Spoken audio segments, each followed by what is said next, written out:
What's up YouTube? This is your boy G back on another video. Okay, so today gusto ko lang i-share sa inyo itong bagong biling treadmill na nakita ko sa Lazada. I want to share para sa mga bibili pa kasi napaka-useful nito nowadays na pandemic and all. So, ito napili ko sa Lazada. It's actually around 12,200 pesos, something like that, but may shipping pa na around 800 pesos. Gusto ko to kasi ito yung pinakamalapad na nakita ko. No? I've been searching a lot of treadmills in Lazada, of course, yung hindi ganun kamahal. And ito yung pinakamalapad no? Sa nakita ko. I don't have a meter right now, but kung ma-imagine nyo sa ruler, no? More than agad siya ng 1.5 or around 1.5 feet siya or 1.5 sa ruler. So, sabi dito is around 59 cm ang total niya. Kasama na yung mga gilid na tig 8 cm at 43 yung belt. Now, typically, makikita nyo 39, 42, may nakikita pa nga ako 37 lang eh. So, napakakitid niya. And it's going to be difficult to run on those treadmills. Kasi makitid siya, no? Siyempre, hindi ka masyadong makakapaglikot. Kaya ito yung napili ko. Now, kung mapapansin nyo, it's not as small or it's not as big as well. It's a little bit big, but, you know, of course, unlike those treadmills in gym, pero sturdy siya enough. Ito yung pinaka-panel niya. Now, be careful kasi pag nagpunta kayo ng Lazada, may dalawang version. Yung isa, tig 17,000 pesos. At ito is tig 12,000. So, 17,000 has like a touchscreen LCD screen. Pero ito, LED lang, no? Display lang. Now, ito yung gilid niya. May kita nyo, meron siya sa gitna. Ito pa yung pinaka-advantage nito or pinaka-gusto ko no, more than others. Meron siyang kalsa, right? Or meron siyang shock absorber sa gitna which will actually hold your weight much stronger, much better kumpara sa iba. Now, may kasama na rin siyang free massager here. Nakapatay ngayon, but it will actually just like kind of vibrate and massage your like handlebars and something. Pagka your love handles, pagka sinuot mo yung parang pinaka-belt, you can put it on your back and massage it para palambutin yung mga taba-taba natin dyan. Now, ito yung panel niya. It has several programs. As a matter of fact, hindi yan napipindot. Kung makikita nyo, from P1 to P12, hindi siya napipindot, all Chinese. But you can actually select on the LED itself kung anong program yung gusto nyo, kung pabago-bago. That's gonna be on the P/M, right? I think that's program mode or something. But you can actually press that and select. Now, pag pinindot nyo yung start, automatically bubukas lang siya. Hindi pa siya agad tatakbo. So you can press this PM to select program. Like as you can see right now, we can like specify P1, P2, whatever. And then select nyo lang yung power if you're ready to go. So for example, right now, pinili ko P12. It's a 30-minute run, right? As you can see, 30-minute. May timer na dyan. And based dun sa diagram or sa drawing na makikita nyo, it will change the speed depending on the program. Now, this doesn't have an incline, right? So take note, wala tong inclined. It's a fixed position around almost flat. You know, I must say it's almost flat. Maybe 0.5 incline sa mga official treadmill sa mga gym. Pero it's almost flat. So take note kung kailangan nyo ng mga incline, ito flat lang talaga siya. Alright, so this is right now running. I believe this is just one speed. It's very quiet, as a matter of fact, on one. It gets a little bit louder pag mabilis ka na, but on 1, even 3, it's still very quiet. So pag pinatay nyo siya, automatically mamamatay lang siyang ganyan. Pili lang tayo ng program. You can even like, of course, manual. As you can see, there's a 6, right? 6 button or a button that has a label of 6 in the middle. I think nilagay lang nila dyan because that's the most commonly used speed. Unfortunately, it doesn't have any presets like 3, 9, 12 like others. Meron lang siyang 6. Ito yung isang downside nitong specific treadmill na to, no? Kung gusto mo siya mag-speed or yung sarili mong speed, you will have to press the plus or the minus sign, minus button. So, it will take you some time to get into the speed that you desire. For example, you wanted to go on 9. Pressing plus from 0 will definitely take like forever. So I can suggest like pressing 6 first, you know, jumping into 6 and then go from there since that's a little bit faster naman na, diba? So for example here, I can jump to 6 right away. It will catch up some speed, and then from there you can then add or, you know, decrease speed. So right now it's running on 6. I can say that typically this is probably the speed na gagamitin nyo talaga, no? I think between 6 to 9. Kung medyo talagang runner ka na or something, you'll probably use 9. But as a matter of fact, this certain treadmill can actually go even up to 14, which is ridiculously fast already. So that is super fast. Let's see if we can actually go there. 9, 10, 11, 12. You can actually hear right now the sound. It's kind of picking up, right? So at 14.8, that's the maximum speed that it can get. And sobrang ingay na niya, right? At least for its own. Para na siyang lilipad. Para na siyang helicopter. Okay, but quick thoughts about this one. So it's good. I say, you know, I can definitely use this. I like the braces or your kalsa ba yun? Ang tawag yun? I like the middle part of it because not all of the treadmill has that. Ang nakikita ko madalas sa treadmill is meron sila sa, of course, sa dulo and then sa bandang ibabaw which has an L sign. So kung cons, right? I think that's probably one of the con.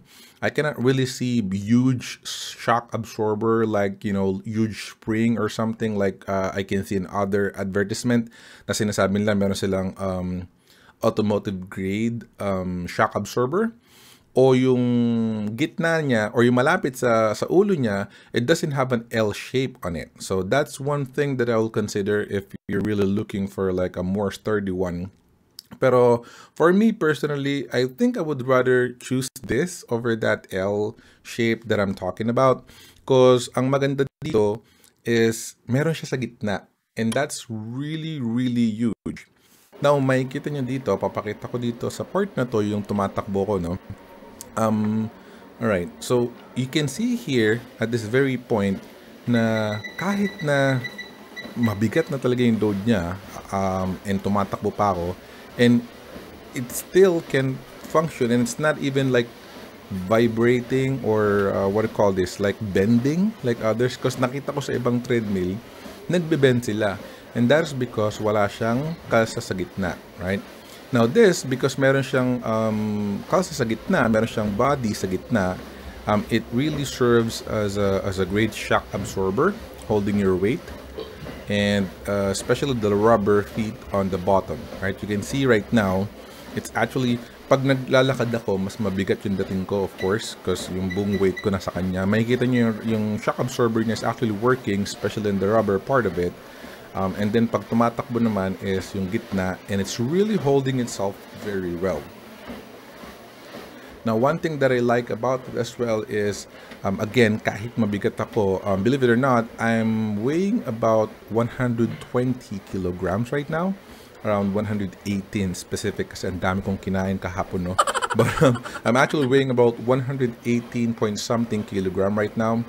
And tumakbo ulit ako kanina and it's still really holding me well. Wala siyang ingay, wala siyang squeak, wala siyang problema. Even the belt alone, I put an oil on it. I will show you right now. Ito nga pala yung mga kasama niyang parts, no? Meron siyang oil dito, meron siyang mga parts. So basically, dalawang oil yung kasama niya, makikita nyo. And then kasama na yung mga ibang tool, Allen and all. And then, dito siya bali lalagyan ng oil sa pinakamataas. I just put a little bit of oil on that part initially and hindi na ako ulit naglagay. But it's actually holding me well. Sobrang bigat ko, again, around 120 kilogram na. And that's actually the limit of this one. If you ask them on their, on the merchant, right, on the seller, they will tell you that 120 kilogram is the maximum load or capacity of this one. Right? And again, I'm 120, 118, and it's still working well. Now, sa machine, wala ko nakikitang parang like hirap or huminto. Never siyang huminto sa akin. I've read on some other treadmill na nabasa ko or nakita ko, humihinto sila kasi sobrang bigat. But this, I actually use it 30 minutes straight, running and jogging, and never siyang huminto sa akin. So it's really working well, even on a heavy load. So that's pretty much it. Napakadali niyang i-assemble, no? I did not manage to unbox it on a camera, on a video, or like video capture it while setting up. But it's actually very, very easy because ganito na siya, right?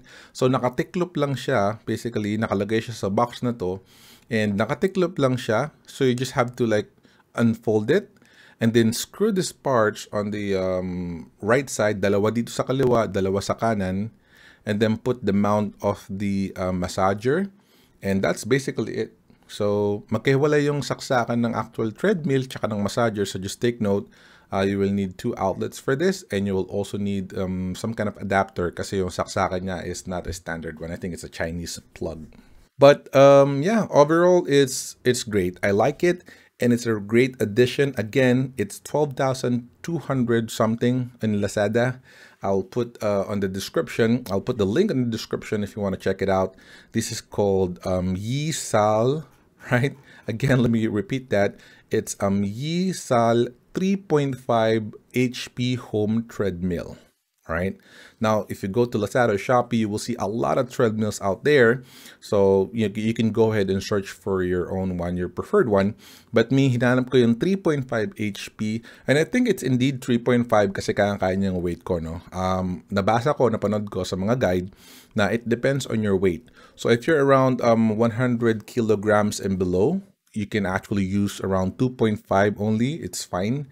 If your purpose is just walking or something, you can even get away with 1.5 or 2. It's fine. But kung running na talaga or mga heavyweight like me, 110 kilos and above, might as well get 3 to 3.5 and 4 HP treadmill para yung machine niya is malakas. Ito yung reason, number one reason ko pa kung bakit ko pinili yung 3.5. Bakit ko to pinili? Because it's 3.5 HP machine, aside from that 59 cm wide treadmill. It's also pretty long, right? Hindi siya maikli katulad ng iba. So yun yung mga nagustuhan ko sa kanya. But yeah, that's basically all. So I just want to share that really quick as some tip. Kung sino mga naghahanap sa inyo ng treadmill, just check it out. Again, this is YEESALL 3.5 home treadmill. Right? Merong tig sa 17,000 na merong included na touchscreen button, but this one is just touchscreen. This one is just around 12,290. It's just LED. Hindi siya yung touchscreen, LCD talaga na panel na pwede kang manood and all. I don't really need that because may TV naman sa harapan, as you can see. But yeah, that's pretty much it. So I hope may nakatulong kahit paano para sa mga naghahanap ng treadmill dyan. Just go ahead and consider checking this out or other treadmills out there. But that's all for today, guys. Thanks so much for watching. Click the like button if you like this video. Comment down below kung may mga tanong kayo o may mga na-miss ako na you need to know. Just go ahead and put in the comment down below. Sasagot ako dyan because I'm checking the comment every day. So just go ahead and comment, ask your questions, or if you have this particular treadmill as well or other treadmill, just go ahead and put down the comments and usap tayo. But that's all for today, guys. Thanks so much for watching. Subscribe if you're not subscribed to the channel yet. I will put a lot of videos in the future, reviewing Netflix and some unboxing out there. So just click on subscribe. That will help the channel a lot. But thank you guys for watching. Stay safe and see you on the next one. Peace.